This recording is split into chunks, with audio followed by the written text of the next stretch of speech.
มีทั้งมาละกองมองมัวฉันกับผัวได้มาคำถ้าน้ำมาใหญ่ทั้งสองทางทั้งหาไก่อาศัยไว้ดอกเบิ่งเงี้ยเมื่อดีฝ่าสว่างแจ้งเมื่อเมียนดอกนั้นดูแม่ยายล้วนกำลังมาแม่ยายตากำลังยายเมียเท่าใส่ยายโมหาปากโมมาตึงตาคอยสิได้ต้มปลาส่วนแม่นานั้นแม่นคอยสมปลาน้อยตั้งแต่ว่า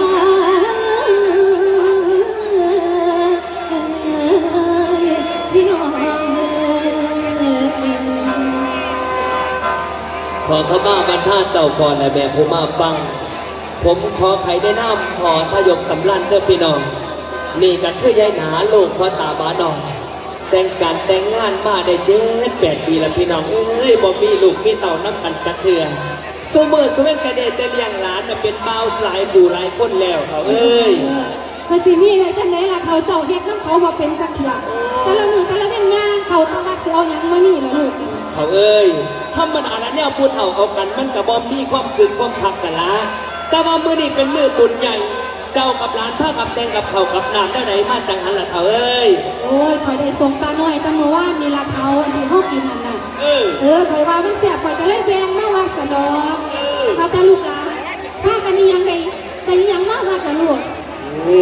ตาครับยายครับสมพงษ์นั่นกันลูกไปเศร้าแต่ที่ไม่เศร้าเลยก็ได้ไปทอดไข่กับหาหมากไม่มาว่าสิไปวัดน้ำตากับย่ายเนี่ยละครั้งครับแต่ละน้องเพิ่นสิได้ยังมาเนี่ยผมกับพ่อหูจักที่ขันต้องถามเพิ่นเบิ่งสักก่อนบ่สมหมายน่ะก็ได้ออมกบออมเขียดมาใส่บาตรเป็นตัวตากระยายออมกบส่วนที่สำคัญเนี่ยตากระยายน้องถามเลยนะครับพากันได้ที่ยังมาวัดแต่ลงลาสมพรได้ทอดไข่ครับตากระยายครับได้แนวใดก็ดีมันละลูกหลานเมื่อนี่เป็นเมื่อบุญเขาสามคนสิมาวัดมาว่าหลายได้เวลาคอยสิประกาศเอิ้นพี่น้องขึ้นเครื่องสาราเสด็จเขาเอ้ยพอต้องเอิ้นนี่มันยากหรอกเขาพันนางเต็มศาลาพุ่นน่ะเต็มสิบลึกพุ่นน่ะเอาว่ามันแม่เศรษฐีก็มาแล้วตีดอกเขามาแล้วบอกเลยแม่เศรษฐีมาพอดีต้นน่ะแม่มาที่รักตามก้นมาโอ้สุดมากงามกันเถอะน้องสวัสดีคุณแม่เศรษฐีคุณพ่อเศรษฐีเด้อสวัสดีค่ะพ่อท่านกเป็นจังไหนมือนี่บุญไงของเฮาบุญได้ละพี่น้องมาหลายตัวคนคือว่าหลายแต่เป็นแนวกินหลายดูมือนี่เห็นเท่าแม่เศรษฐีเอ้ยอะไรให้ค่อยถามเจ้าจะข้ามแดงพี่น้องคนตื่นขึ้นมาใส่บาตรกระเซ้าเจ้า2 คนจะได้ขึ้นมาสวยคำแท้มาเห็นบุญไหมโอ้ยกระสวยเนจักหน่อยเมื่อคืนนี่หนักหลายพี่ยังมาเนาะปอกเด้งว้ายปอกเด้งพนักพี่น้องแค่ที่แล้วตี5พย่อมกันตะเกียงอีนั่นก็บอกว่าอย่าเศร้าไปกูจะเอาขึ้นดูเลยว่าได้เศร้าตื่นสวยได้เนี่ยกินมากก็ได้เพราะหลายได้มือนี่ได้ยังมากเนี่ยละแม่เศรษฐีเอ้ยแจวคือเก่าโอ้ยมือไรกับแจวมือนี่แจวธรรมดาแจวแม่หนองพ่อโอ้ยเอาแต่แจวมากแจวแม่หนองครับไก่หมุนละมุนลิ้นพอซื้อมือนี่กูได้ของฟรีเอาของฟรีนี่ละมาให้ทอดสิ้นแห้งแม่ยังแม่เป้ประกันชื่อแม่ไว้มึงก็ได้ดอกมาไล่ตัวหลายแม่ธรรมดาหลายแม่หลายสมบัติชื่อแม่กับของกับว่าละให้ความลับดังนี่ดังหลายนี่ไก่หมุนละบุญลิ้นนี่แจวบองแม่นองปลาหมึกทอดแม่นองกูมาซื้อจักย่างกูเอามาถวายพระจังเดี๋ยวได้หมดใจคนสุภาพประสันทองแม่นว่าเจ้าได้ยังใครได้ส่งปลาหน่อยตั้งวันที่เขาซิมบอลก็แซ่บสนุกได้มันฉี่ทีข้างนอกส่งปลาหน่อยได้เหมือนว่านพนักว่าเอามาเป็นแต่หลวงพ่อฉี่แตกเคยสูงเฮ้ยหัวกูคักแล้วไม่ใช่อันนี้คักของกูใช้หลวงตาอยู่ท่าไหนโอ้มาแล้วเอาม่อนตาผู้ใดเอาไปมาแล้วผู้ใดเอาส่งปลาหน่อยมาวัดขึ้นแม่บ้านซะเด้อหลวงพ่อทอนเสียเอาหน้ามือนี่คนที่มาหลายมือนี่โอ้ยไม่ไงหลวงพ่อมานั่งยังอยู่นี่ไอ้ควายนั่งตาย โอ้ยไปนั่งอยู่ตารางคนเขาเอ้ยโอ้จ้าโคตรจ้า เออ เออ โอ้แม่ซี่นี่ก็ เอา ได้ ให้ถามแน่เจ้าค่ะหลวงพ่อ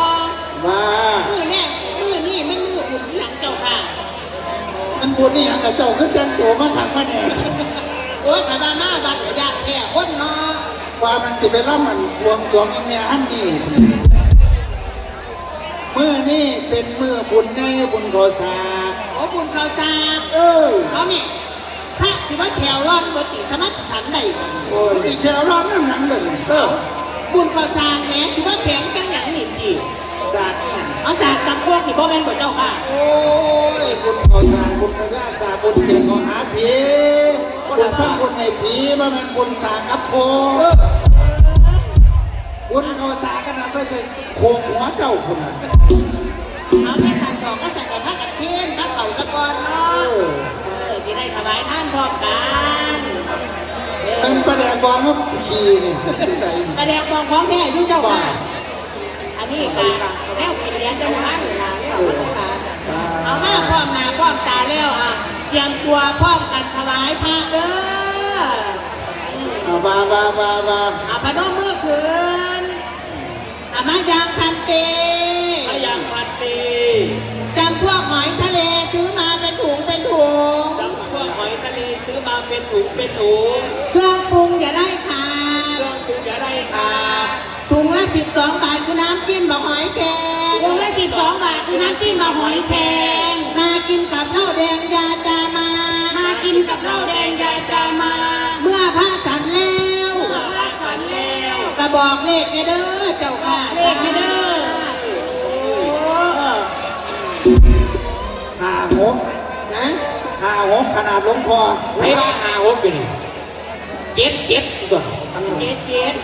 ดีอยู่มันบ่หลุยเป็น7 8 ห้า เล เลย ขเลขา โอ้ยไม่ยังมาดิ ผู้ใด เอาไม่ยัง ด้านหน้าด้านไม่ด้านซ้ายด้านขวาเรียกเอาขวาเอานะคะไม่ยังอีกการไหนจะหูวัดหูว่ามากสิมาขายของมาขายของคือ ขายของจังได้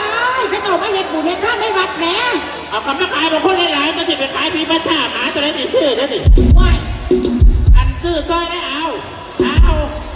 ห้องเหลียงเนี่ยเอาซื้อซอยเนี่ย โอ้ยเป็นบ้าบ่ จะไหนคนดีอ่ะพี่หมาว่าสีงานก็ถือ เอามาแล้วใจ เอากระเจ้าเลยดิเอาเลย อันนี้หลวงพ่อเลยเจ้าอาวาสนี่นี่ เจ้าอะไรวะ เจ้าอาวาส เจ้าอะไรวะเอาบ่มีเงินสแตกสติคือบ่ซื้อกินเนี่ย หลวงพ่อบ่พกเงิน บ่พอมั้ง เ วันนั้นอยากขึ้นอยากกินในสติไม่ได้ที่ได้สแตก เอาแล้วแต่ไม่ออกพอออกสิท่าน ได้ยังหลักกินเลย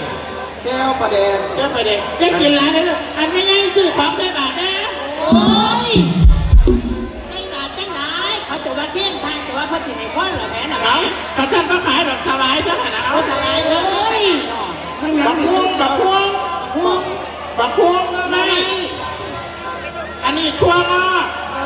เอาไปกินก็ไปแดงก่อนพอดีแหละใช่บุญทอดเทียนพอดีโอ้ยกูจิโร่ซูฟังเขาเบาอีหยังให้ภาพว่าฉันเขาโอ้ยมึงเพื่อนนี่ฉันฝันดีโอ้เจ้านี่บอกกันคอยฝันเจ้าฝันมาจังไหนพี่เลี้ยงสี่ได้หลานสาวไอ้หลานสาวจังไหนฉันเป็นแม่ที่ว่าจ้าโอ้ยคอยฝันว่าคอยชีฝันว่าชีแดงชีแดงผู้เมียคือหน้าชีอีหลีชีใช้บอลช้ำวันนี้ก็เลยฝันต่อไปนะ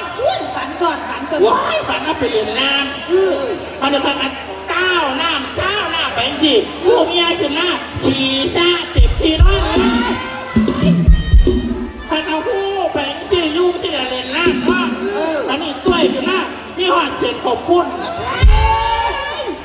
เลี้ยงเล่นี่หลีเนี่ยนี่หลีจะบอกเมนฝันซ่อนฝันว่าฝันเป็นจริงพร้อมแต่บอกเมนปู่เนี่ยคือมาฉี่เต็มตัวอยู่อันไปง่วงกับหนึ่งอะไรเจ้าว่าหยำเสียนเขาพูดบอกมันแจ้งยังเป็นเสียนบอกข่อยนี่เรียนหรือเอาพี่จะไหนจะยังเป็นเสียนดีมันว่าเป็นเสียนดีขึ้นยังนี่ยังกินในต้องน่ะไปล้างน้ำเลยเจ้าฮะ ร่างกินเขาจะบอกเรื่องผี นั่นได้คันพาฉันขี่แล้วบอกเรื่องเขาอีกสองเขาได้บอกเรื่องขี่คันว่าเราจะยั่งกับเรื่องกินเนาะ โอ้ยคนนี้เลี้ยงอิ่มหน่อยดอกกินได้2 ครั้งมันจะอิ่มหน่อย สันแล้วไก่พ่อนะหลวงพ่อ พ ว่าหัวมาดกกินสองคำหนึ่ง เอาไปใส่หลวงพ่อหยิบในงานไอ้ยังแบบนี้ วันนี้ต้องมาโง่ถ้าจะแจกจังเรื่องขี่ แต่ยังไงบ้านแต่ยังไงเที่ยงก็เดี๋ยวแล้วกินหลวงพ่อหนีแล้วให้เขาแผนการคอยไปที่ไหนเขาเรื่องฉี่ผ้าสแตกก็ได้สัก เขาจะเป็นอะไรเราไปตามมาอุ้มจะได้อุดปุ่นละ ไปเอาไงท่าเอาแป้งเอาแป้ง เอาเพียงเอา เอาปูเกลียวมาเอา ของเขาเฮียง แม่เสียทีพ่อเสียทีได้มาแต่งเอาข้างเอาเนี่ยแค่ ของเขาของเขา โอ้ยกองเขาแห้งคู่เขายุ่งเกี่ยวกันอะไรได้ไหมเจ้าเฉียดทีเนาะ อ้าวก็ได้ตัวเอาไปอุ่นกินก็ได้กินได้2-3 มื้อ ตัวเฉียดคู่เขาอยู่ แม่เศรษฐี ไม่น่ะ ตอนมาคือมาหลายปานนี้ก่อนเนี่ยหาบจนพ่ายเสีย อ้าวก็แนวหลวงตากินบ่ได้ก็เอาเมื่อไปคันตัวเสียดายไปนกเข้าควงตาเมเนาะว่าแต่เขาเอาหลายพูดนักกระตาเอเล่ดูดอกมึงเดี๋ยวมึงดู